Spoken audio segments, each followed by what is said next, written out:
आजकल क्या हो रहा है कि जैसे ही हमने मान लीजिए आज सत्संग शुरू करा सुनना, पहला दिन आज हमने सत्संग सुना, एक दो सत्संग सुने, दूसरे दिन हमें लगता है कि अब हम ग्रुप को ज्वाइन कर लें, और तीसरे दिन हमें लगता है कि अब हमें ब्लेसिंग्स मिल जाए, फटाफट से लॉकेट मिल जाए, गुरु जी का स्वरूप मिल जाए, माला मिल जाए, चरण मिल जाए, सारी ब्लेसिंग्स आ जाए फटाफट से। और चौथे दिन लगता है अब गुरु जी की कृपा होनी शुरू हो जाए। ऐसे ही हर चीज़ में है। मान लीजिए किसी ने यूट्यूब चैनल बनाया, जैसे मान लीजिए मैंने यूट्यूब चैनल बनाया, तो आज इस चैनल को लगभग 4 साल होने वाले हैं गुरुजी सत्संग ब्लेसिंग्स को। पहले दिन ये चैनल ऐसा नहीं था जैसा आज आप देख रहे हैं। पहले दिन 15,000 20,000 संगत नहीं देखते थे, रोज़ के 500 1000 200 ऐसे संगत देखते थे।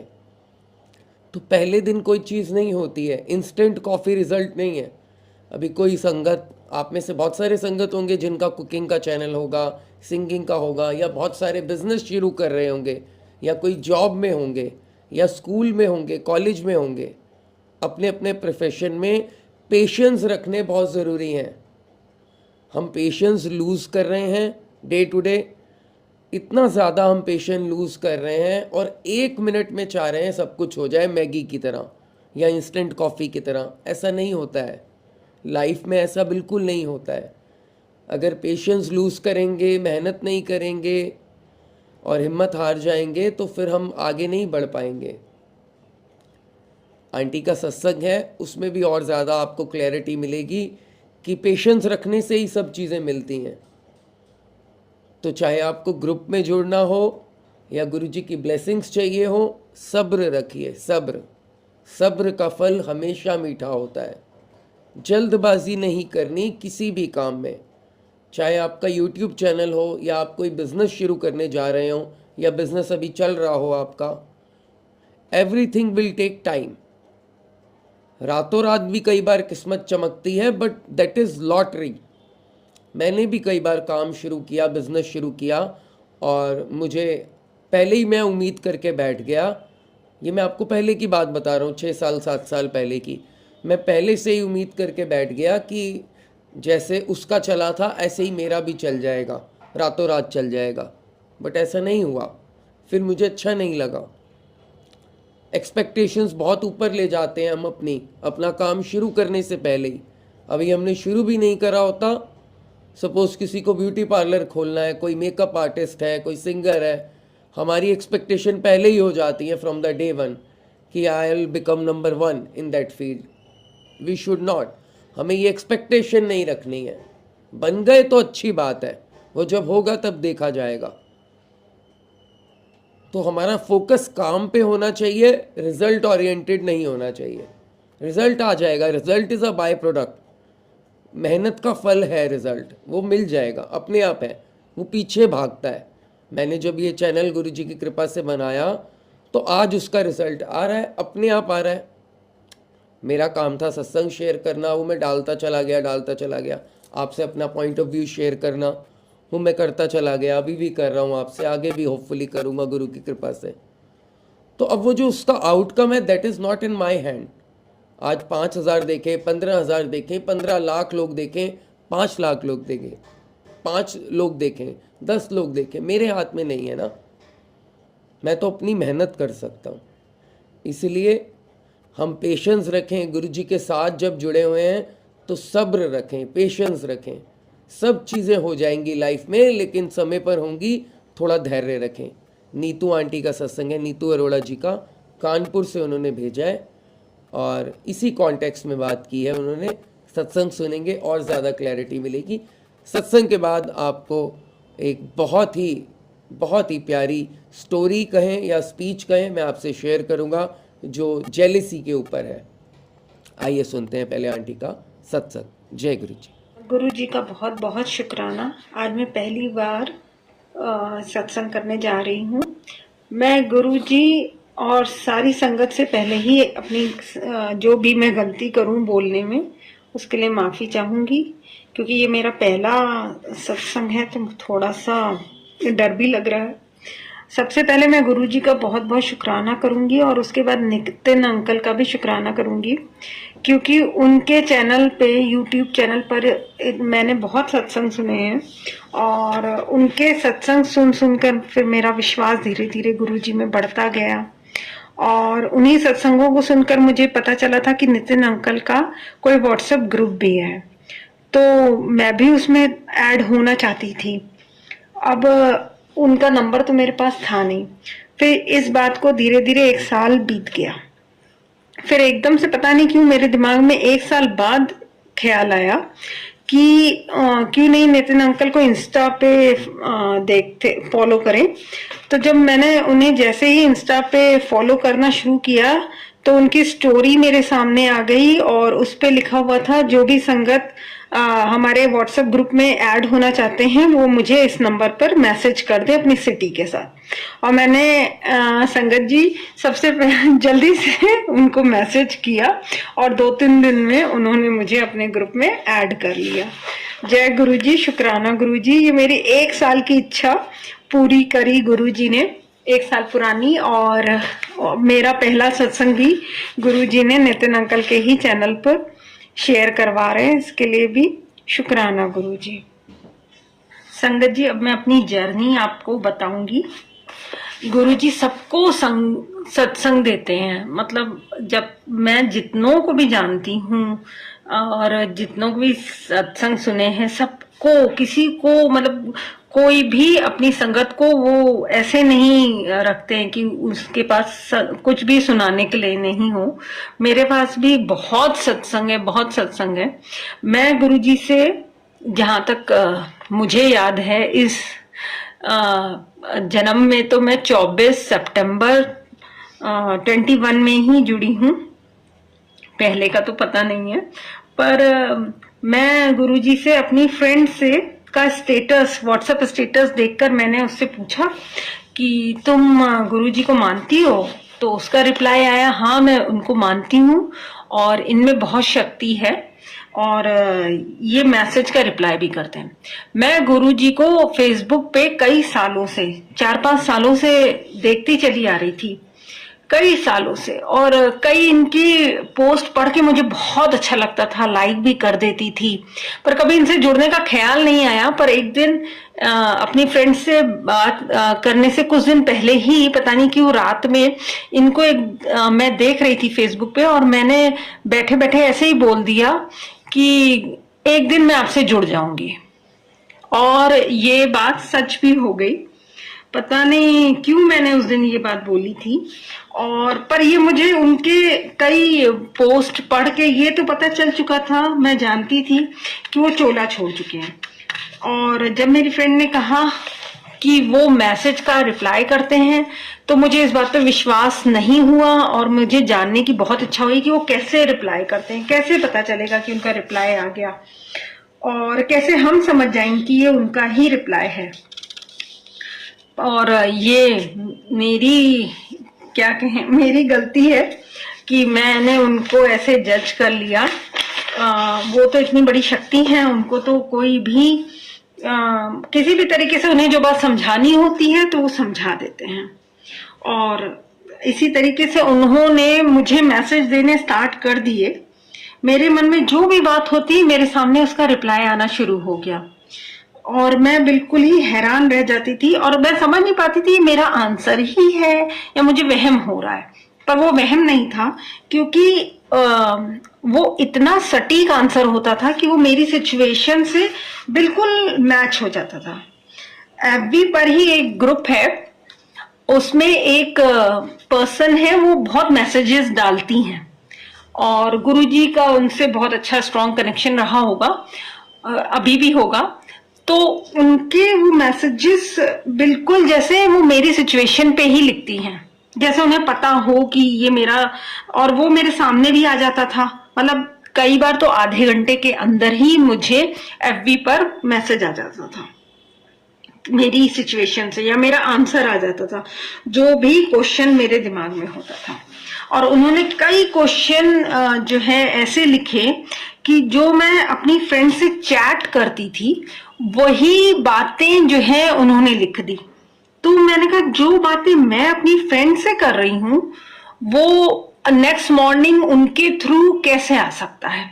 फिर धीरे धीरे गुरु जी की शक्ति का एहसास होने लगा, उनके अंग संग होने का विश्वास होने लगा, और ऐसे करते करते काफी दिन बीत गए। एफबी के थ्रू मैं एक व्हाट्सएप ग्रुप में जुड़ गई जिसमें वो मंत्र जाप करने को बोलते थे कि मंत्र जाप करके आप मैसेज डाल दीजिए तो आपको कुछ दिनों में ब्लेसिंग्स भेजी जाएंगी, ऐसा 1 महीने तक करिए तब आपको ब्लेसिंग्स मिलती है, ऐसा मुझे मैसेज आया था। तो मैंने कहा ठीक है, जय गुरु जी, जैसे गुरु जी की इच्छा। तो एक बार मैंने अपने हस्बैंड से बोला कि मेरे पास गुरु जी का स्वरूप नहीं है, प्लीज मुझे 2 प्रिंट आउट निकाल दीजिए, और शाम को वो भूल गए प्रिंट आउट निकालना। मैंने उनसे पूछा, वो लाए नहीं, तो एकदम से मैंने बोला अच्छा रहने दीजिए, गुरुजी खुद हमारे घर आ जाएंगे। और उस समय मैंने इतने विश्वास से कहा था कि मुझे मालूम था गुरुजी हमारे घर आ जाएंगे। और उसी के कुछ दिन बाद 1 अक्टूबर को मैं सो के उठी, और जैसे ही सो के उठी मैंने अपना पहला पैर बेड से नीचे रखा और मेरे दिमाग में एक आवाज आई कि आज तेरा गुरु तेरे घर आएगा। ये ऐसा पहली बार हुआ था, तो मैं समझ ही नहीं पा रही थी ये दिमाग में आवाज आई कि सच में मैंने सुना। बहुत ही परेशान हो गई। खैर थोड़ी देर बाद मैं ये बात भूल गई, और दिन के करीब 12 बजे एक तितली हमारे बैल्कनी से हमारे बाथरूम में उड़ के आ गई। उसको देखकर तो मैं चीख निकल गई अपने आप मेरे मुंह से कि गुरुजी आ गए घर पे। और वो बहुत देर तक, 1 घंटे तक हमारे बाथरूम में ही रही, जिसे देखकर मैं बहुत घबरा गई कि ये इतनी देर तक कहीं कुछ हो ना जाए इसको। तो मैंने उसे के पास हल्का सा मतलब अपना वाइपर किया, और वो वाइपर पर उड़ के उसी सेकंड बैठ गई। मतलब वो डरने के बजाय हमारे वाइपर पे बैठ गई। मैं उसे बैल्कनी तक लेकर गई और बैल्कनी में उड़ गई वाइपर से, और हमारे ही डोर पे बैठी रही 2 दिन तक। ऐसा पहली बार एक्सपीरियंस किया था। तो खुशी भी हो रही थी कि तितली स्वरूप के बारे में मैं सुन चुकी थी सत्संग कि गुरुजी तितली स्वरूप में आते हैं, तो मैं बहुत खुश थी उस दिन।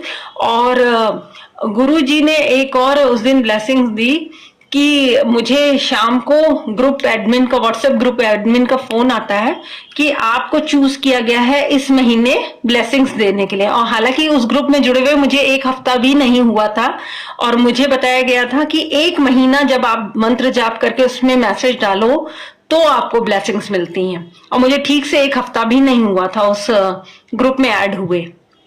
मैं बहुत खुश हो गई। मैंने उन्हें अपना एड्रेस दिया और उन्होंने जो है कहा कि आपको कुछ दिनों में ये ब्लेसिंग्स मिल जाएंगी। तो मैं गुरुजी का बड़ा बेसब्री से इंतजार करने लगी। 13 अक्टूबर को मेरी वेडिंग एनिवर्सरी होती है, तो मैं गुरुजी से बार बार अरदास कर रही थी, गुरुजी आप प्लीज 13th को आ जाइए, 13th को आ जाइए। पर गुरुजी आए हमारे घर 14th अक्टूबर को। तो मैंने गुरुजी से कहा कि आप मेरे घर 14 को क्यों आए। मैं बहुत उदास हो गई थी कि आप आते तो 13 को आते।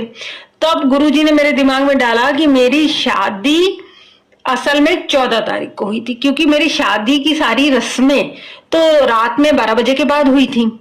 तो असल में तो मेरी शादी 14 अक्टूबर को हुई थी। तो और गुरुजी ने मुझे प्रेजेंट भी सही दिन दिया था। वो मेरी ना समझी थी कि मैं सोच रही थी कि ये वो 13 अक्टूबर को है। और फिर बाद में मुझे ग्रुप एडमिन से पता चला कि वो मेरे ही नाम की कोई और उस ग्रुप में ऐड थी जिनको ब्लेसिंग्स भेजी जानी थी, पर गुरु इच्छा की वजह से वो मुझे मिल गई। सेम नाम होने की वजह से वो लोग कंफ्यूज हो गए और मुझे भेज दी उन्होंने ब्लेसिंग्स। जय गुरुजी। गुरुजी का अनंतम शुक्राना, क्योंकि गुरुजी हमारे घर आना चाहते थे। इससे अच्छा तो कुछ हो ही नहीं सकता कि उन्होंने मुझे एनिवर्सरी गिफ्ट में वो खुद आ गए हमारे घर। जय गुरुजी। अब मैं आपको अपना एक मैसेज जो गुरुजी ने मुझे दिया था वो बताती हूँ। कई सत्संग ऐसे सुने जिसमें पुरानी संगत बता रही थी कि वो पैर दबाते थे गुरुजी के। तो मेरे दिल से बहुत एक इच्छा हुई कि काश गुरुजी ने मुझे अपने फिजिकल फॉर्म में जोड़ा होता, तो एक बार भी मुझे अगर उनके पैर दबाने का मौका मिल गया होता तो शायद मैं अपने आप को बहुत लकी समझती। तो गुरुजी तो मुझे शुरू से ही मैसेज फौरन भेजते हैं, मतलब जैसे ही मेरे दिमाग में क्वेश्चन आया और आंसर आया उसी समय वो आंसर करते हैं कि मैनू पता है मेरे पैर घुटन की तेरी इच्छा होती है, जब भी तू मेरे स्वरूप को छूती है तो मुझे लगता है तूने मेरे पैर दबाए। ये सुन के तो मैं खुशी के मारे झूम गई कि मेरे गुरु ने, मतलब मैं आपको बता नहीं सकती हूँ, छोटे से छोटी बात का मुझे आंसर करते हैं वो, क्योंकि अंग-संग है। बस दूसरे सत्संग सुन के भी मुझे बहुत ज्यादा अपने क्वेश्चंस का आंसर मिला है, इसीलिए मैंने सोचा कि मैं भी अपने सत्संग दूसरों के साथ, सब अपनी प्यारी संगत के साथ शेयर करूं ताकि वो भी समझे, मतलब उनके जो भी आंसर हो वो उनको शायद मिल जाए मेरे सत्संग से। एक सत्संग आपको पिछले साल की दिवाली का बताती हूँ। गुरु जी ने एफबी पे ही मुझे क्या सारी संगत सुनने पढ़ा होगा कि गुरु जी कह रहे थे कि मैं तेरे घर आऊंगा, बार बार लिख के आ रहा था, इस दिवाली में तेरे घर आऊंगा, इस दिवाली में तेरे घर आऊंगा। तो बार बार रीड कर रही थी, पर जैसे ऐसे लग रहा था वो तो नॉर्मल मैसेज है, सबको मिल रहा होगा। तो एक सत्संग ऐसे ही, रोज सत्संग सुनना तो रोज की आदत हो गई थी, तो डेली ही एक सत्संग सुनते थे।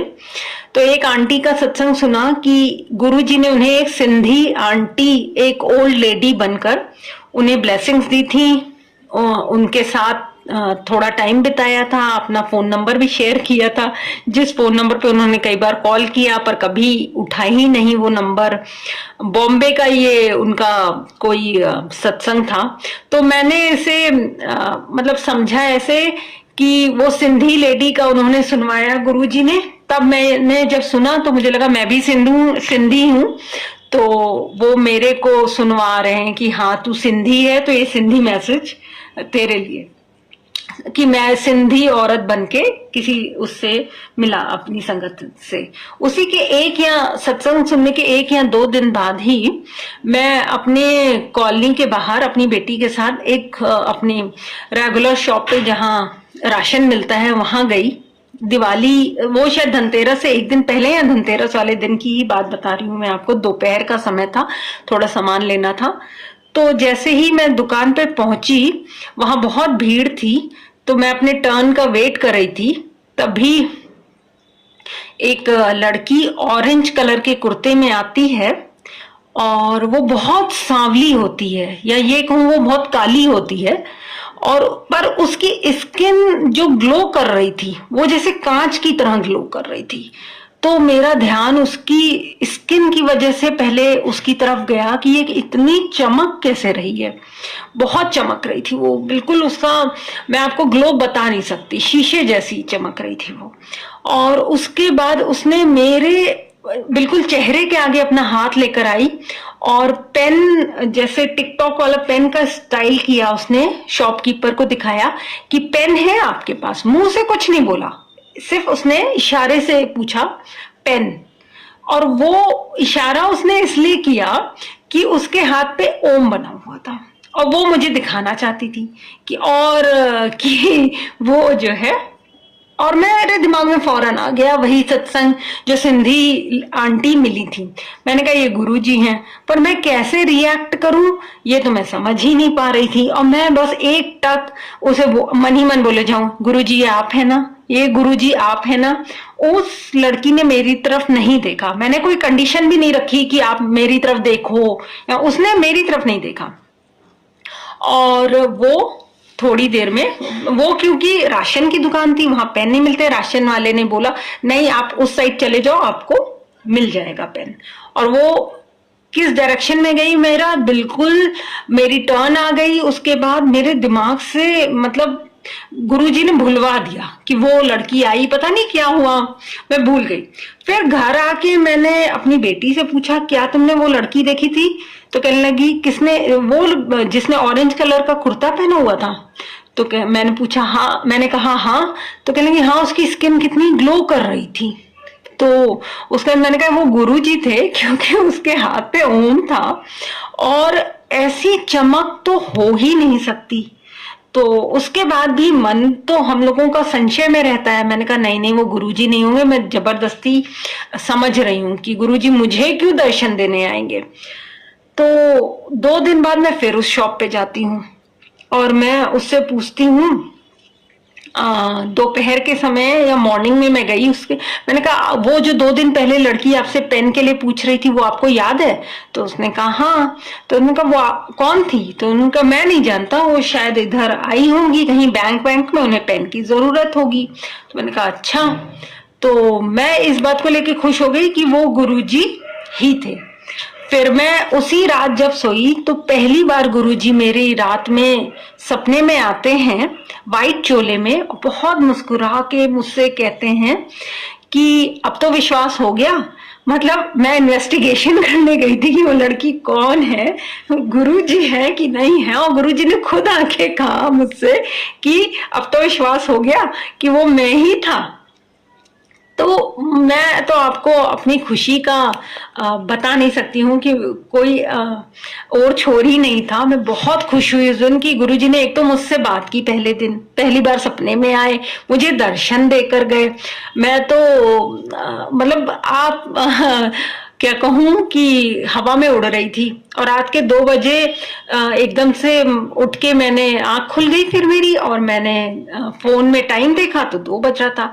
गुरुजी के इतने सत्संग सुन लिए थे मैंने उस समय तक कि मैं ये तो समझ गई थी ये गुरुजी स्वयं आए हमारे सपने में, और मतलब स्वयं साक्षात उन्होंने जो है मुझे दर्शन दिए। और मतलब आप समझिए संगत जी कि मेरी खुशी का कोई ठिकाना नहीं था, कोई ठिकाना नहीं था। उस रात कैसे मैंने वो पूरी रात काटी, फिर जल्दी उठ के अपना मॉर्निंग में अपनी बेटियों को अपना सत्संग सुनाया, वो भी बहुत खुश हुई। तो गुरुजी इनके दर्शन, अभी मुझे जुड़े हुए ज्यादा टाइम नहीं हुआ था गुरुजी से, और 1 महीने के अंदर ही गुरुजी ने मुझे दर्शन दिए। जय गुरुजी। संगत जी, आज के लिए बस मैं इतना ही बताना चाहूंगी आपको, और गुरुजी की आगे इच्छा होगी तो मैं आपके साथ अपने और भी ढेर सारे सत्संग शेयर करूंगी, जिसमें मैं आपको बताऊंगी गुरुजी मुझसे और भी एक बार और मिलके जा चुके हैं। उन्होंने मुझे आज तक 2 बार दर्शन दिए हैं। शुक्राना गुरुजी, बहुत बहुत शुक्राना कि आज वो मुझसे बुलवा पा रहे हैं। मुझे डर भी बहुत लग रहा था कि कहीं मैं कोई गलती ना कर दूं, इसीलिए। और संगत जी, कोई गलती हो गई तो प्लीज मुझे माफ कर दीजिएगा। और जय गुरु जी, शुक्राना गुरु जी। जय गुरु जी, जय Guru ji. Thank you aunty. शायद आंटी का सत्संग पहले भी मैं सुन चुका हूँ, आप में से भी काफ़ी संगत ने सुना होगा। कई बार क्या होता है, ध्यान से सुनिए मेरी बात, सत्संग मेरे पास 100 सत्संग होंगे संगत के पड़े हुए, लेकिन कई बार किसी संगत का सत्संग गुरुजी दोबारा से लगवा देते हैं। वो पता नहीं कैसे लग जाता है, क्योंकि सत्संग आने के बाद जो सत्संग 2 अलग अलग कंपार्टमेंट बनाए हुए हैं। एक कंपार्टमेंट है सत्संग न्यू सत्संग का, और एक है सत्संग डन का। तो जिसका सत्संग हो जाता है उसको हम ट्रांसफ़र कर देते हैं सत्संग डन वाले में, और जो संगत भेजते हैं ईमेल के द्वारा या मुझे व्हाट्सएप पे, वो सत्संग न्यू में जाते हैं। तो कई बार कैसे वो रह जाता है, किसी का रह जाता है और वो घूम के दोबारा से आ जाता है, तो हम फिर उसे शेयर करते हैं, क्योंकि वो फिर हम गुरु जी की इच्छा को ही मानते हैं कि ये गुरु की इच्छा ही है कि वो वाला सत्संग दोबारा से शेयर किया जाए। क्योंकि वो जो प्रोसेस है उसमें से बच गया, कैसे बच गया दैट वी डोंट नो, क्योंकि साथ साथ ही शिफ्ट कर देते हैं। सत्संग डाउनलोड एक तरफ होता है और एक तरफ डाउनलोड होने के साथ साथ ही सत्संग डन में चला जाता है। बट 50-100 सत्संग में एक सत्संग ऐसा हो जाता है। तो कभी कभी आप महीने 2 महीने में एक सत्संग ऐसा सुनते हैं जो पहले भी आपने जीएसबी पर सुना होता है।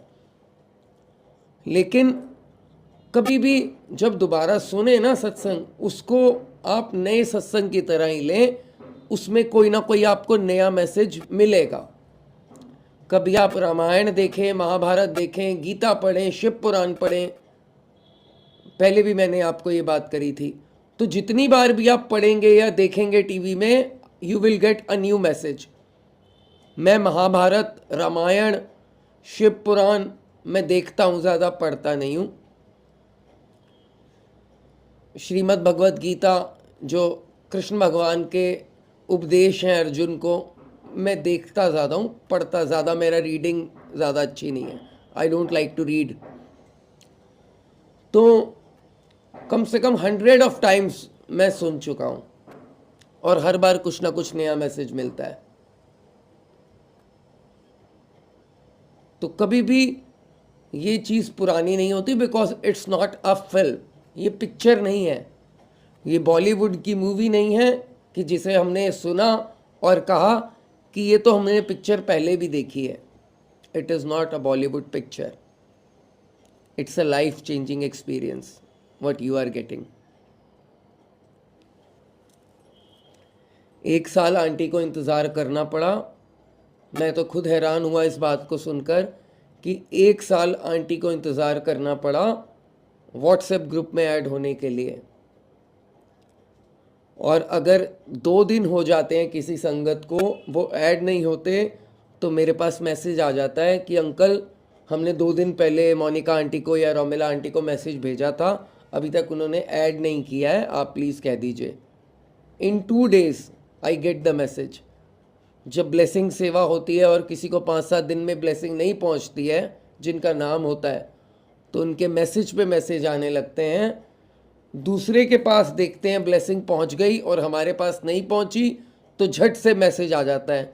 ये ग्रुप संगत जो है वो ये समझ रहे होंगे बात। जैसे वो ग्रुप में देखते हैं पिक्चर शेयर करी और उनके पास अभी नहीं आई, इंस्टेंटली मैसेज भेज देते हैं कि अंकल हमारी ब्लेसिंग अभी तक नहीं आई, कहाँ रह गई। इतना अधीर नहीं होना है। जितना ज़्यादा पेशेंस रखेंगे उतना ज़्यादा कुछ गेन करेंगे।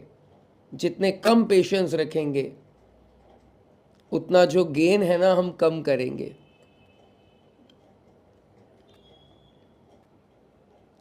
आपने पहले के गाने सुने हैं? पहले के जो गाने होते थे पिक्चरों के, उनकी लॉन्जेविटी बहुत ज़्यादा होती थी, आज भी याद हैं। और आजकल के जो गाने आते हैं ना, या आजकल की जो पिक्चर्स आ रही हैं, उनका जो लॉन्जेविटी है, टाइम स्पैन है, जो इतनी देर हमें याद रहते हैं, मेमोरी में रहते हैं, वो है 1 हफ्ता 2 हफ्ता बस। पहले के आप सुनिए, ऐसा क्यों है?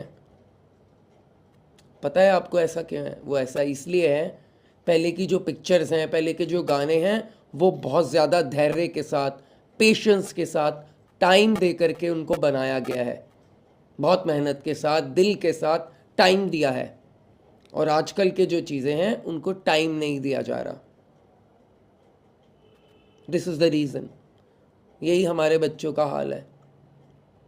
1-1 मिनट की रील देखते हैं, ठक ठक ठक ठक ठक, ऊपर ऊपर ऊपर ऊपर। फिर उनके मूड स्विंग्स भी उसी हिसाब से होते हैं। My daughter is 8 years old, वो 1-1 मिनट वाली रील देखती है इंस्टाग्राम पर। फिर मूड स्विंग्स भी होते हैं, गुस्से भी आते हैं। फिर फटाफट उनको कहीं घुमाने भी ले जाओ तो बहुत जल्दी बोर भी हो जाते हैं। आधा 1 घंटा खेलते हैं वहाँ पे, बोर भी हो जाते हैं। और हम लोग जब जाते थे तो हम 4 घंटे भी रहते थे उस जगह पर। अप्पू घर जाते थे, दिल्ली में अप्पू घर है, जैसे बॉम्बे में एसएल वर्ड है, अप्पू घर होता था, अब तो नहीं है। तो हम जाते थे अप्पू घर, चिड़ियाघर। तो पूरा दिन रहने के बाद भी हमें लगता था कि थोड़ी देर और रह जाते। तो शाम जब अंधेरा होने को होता था तब हम कहते थे कि अब चलो, या पेरेंट्स लेके जाते थे वापस ज़बरदस्ती, तब भी हम रेडी नहीं होते थे। और आजकल के बच्चे विदिन 1 hour बोलने लगते हैं, अब मैं यहाँ से बोर, अब कहीं और। इसका कारण है पेशेंस ना रखना। तो पेशेंस रखिए, हर चीज़ में पेशेंस रखने ज़रूरी है, हर चीज़ में। चलिए अब स्टोरी सुनते हैं। स्टोरी है और एक तरह की स्पीच है, बहुत अच्छा, वो जेलेसी के ऊपर है। It's a very good story and speech. मैं आपसे अब शेयर करता हूँ, आइए सुनते हैं। जय गुरु जी। यदि आप भी अपना सत्संग शेयर करना चाहते हैं जैसे आंटी ने किया है, तो नीचे ईमेल एड्रेस दिया है, उस पर अपना सत्संग भेजिए। तो today's story is kind of a speech on jealousy, और स्टोरी भी है इसमें और एक स्पीच भी है। आइए, काफी कुछ इससे हमें सीखने को मिलेगा। जो दूसरों को मिला है वो हमें भी मिलना चाहिए, ऐसी इच्छा हम सब की होती है। ऐसी इच्छा होना गलत नहीं है, लेकिन कई बार ऐसा भी हो जाता है कि दूसरों को देखकर हमारी इच्छाएं हमारे ही सिर पर चढ़ जाती हैं, और जब ऐसा होता है तो हमें दूसरों से जलन होने लगती है। हम अंदर ही अंदर दूसरों को देखकर खुद को छोटा महसूस कराने लगते हैं और यह सोचने लगते हैं कि जो उनके पास है वो हमें कब मिलेगा। अपनी इच्छाओं को ईर्ष्या बनने से रोकिए। अगर मन में दूसरों के प्रति ईर्ष्या या जलन ज्यादा होने लगे तो भी कोई बात नहीं, इस पर परेशान मत होइए। हो सकता है आपकी ईर्ष्या, जेलेसी आपसे कुछ कहना चाहती है, बस उसे सुनिए और समझिए। इस बात को इस तरह से समझिए कि एक बार एक लड़की अपने अपने दोस्त से फोन पर बात करती है और बोलती है, हाँ मुझे बुरा लग रहा है, हम दोनों ने एक ही कोचिंग सेंटर में पढ़ाई की, फिर भी तुझे मेरे से ज़्यादा अच्छे नंबर मिले, मेरे से अच्छी रैंक मिली। हमने मेहनत भी बराबर की, लेकिन तेरे मार्क्स मेरे से ज़्यादा आए। मुझे इस बात की ईर्ष्या है। उस लड़की के मन में भी अपनी दोस्त के लिए जलन का भाव था, लेकिन उसने दोस्त के सामने अपनी जलन को बड़ी आसानी से जाहिर कर दिया। और अच्छी बात यह थी कि उसके बाद भी दोनों काफी देर तक बातें करते रहे। जेलसी हमारे और फीलिंग्स की तरह ही है, पर हर किसी के माइंड में इसका असर एक सा नहीं होता। कोई दूसरों से जलता है तो उनका बुरा करने की सोचने लगता है, कोई दूसरों से जलता है तो दूसरे का बुरा करने की सोचने लगता है, उनके बारे में उल्टी सीधी बातें करने लगता है। और दूसरी ओर कुछ लोग ऐसे होते हैं जो दूसरों से ईर्ष्या तो करते हैं, लेकिन वह अपनी जलन को अपनी मोटिवेशन बना लेते हैं ताकि वो उनसे बेहतर कर पाए। उनकी जलन उन्हें कभी भी हारा हुआ महसूस नहीं कराती, बल्कि उनकी जलन उन्हें हर बार दूसरों से बेहतर आगे बढ़ने की प्रेरणा देती है। दूसरों की लगातार तरक्की या अच्छे काम को देखकर हमारे मन में कई तरह के विचार आते हैं। हम सोचते हैं, काश ये मौके, ये सुविधाएं हमारे पास भी होती। पर कुछ लोग दूसरों की कामयाबी से कुछ ज़्यादा ही डिप्रेस होने लगते हैं। अपनी इच्छाओं के पूरा ना होने के बाद उनके अंदर बहुत ज़्यादा डिप्रेशन आ जाता है। दूसरों से जेलसी हमारी दबी या छिपी हुई आधी अधूरी इच्छाओं का ही एक रूप है।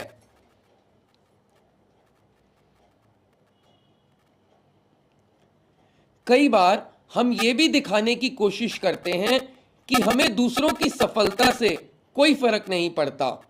दूसरों को जो मिला है वो उनकी किस्मत है, हम जहां हैं वैसे खुश हैं। लेकिन जब हम ऐसा सोचते हैं तो धीरे धीरे हम दूसरों से, अपने दोस्तों से जिनके लिए हम ऐसा कह रहे हैं, उनसे दूर होने लगते हैं। हम उनकी खुशियों में शामिल होना बंद कर देते हैं, बेवजह नाराज होने लगते हैं।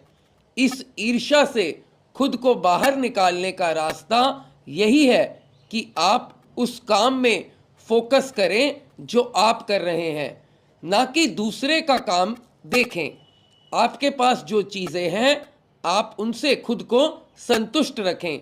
दूसरे को क्या मिल रहा है या वो क्या कर रहे हैं उससे खुद को दूर रखें। लोगों से मिलना जुलना ना बंद करें, लेकिन वो अपनी जिंदगी में क्या कर रहे हैं उससे खुद को दूर रखें। खुद ये भरोसा दिलाएं कि आपकी मेहनत भी आपको सफलता जरूर दिलाएगी और जो दूसरों के पास है आप उससे बेहतर खुद के लिए कर पाएंगे। जेलसी बुरी चीज नहीं है।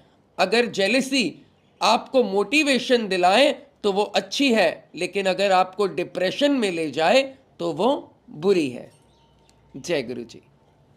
आई होप कुछ ना कुछ मैसेज हमें जरूर मिला होगा, स्टोरी से भी, आज के ये स्पीच से भी।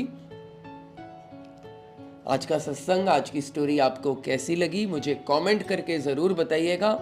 और पहली बार जुड़े हैं तो लाइक सब्सक्राइब शेयर कीजिए। लाइक सभी किया कीजिए, और जिन्होंने सब्सक्राइब नहीं किया है चैनल, 40% संगत ने सब्सक्राइब किया हुआ है, 60% बिना सब्सक्राइब के देखते हैं, तो आप चैनल को सब्सक्राइब भी कर लीजिए। बेल आइकन दबाइएगा, नोटिफिकेशन फॉर ऑल, तभी आपको नोटिफिकेशन मिलेगा सत्संग का। ठीक है जी। रोज चैनल पे सत्संग आता है, गुरुजी सत्संग ब्लेसिंग्स पर। मैं नितिन अंकल हूँ।